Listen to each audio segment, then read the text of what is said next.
Hello guys, welcome back to this channel. In today's tutorial, I'm going to show you how you can remove bubble from your caption quickly on Capcut.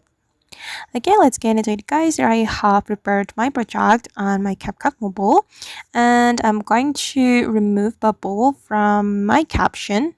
As you can see, I have applied bubble and I'm going to make this bubble gone from this caption.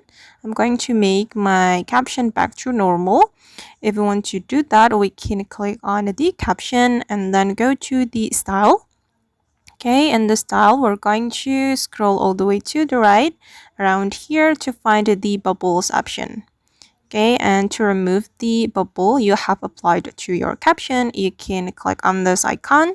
I don't know what it is called, but just click on this icon to remove it. Okay, and then you can click on this check mark. And now as you can see that the bubbles have been removed from my caption.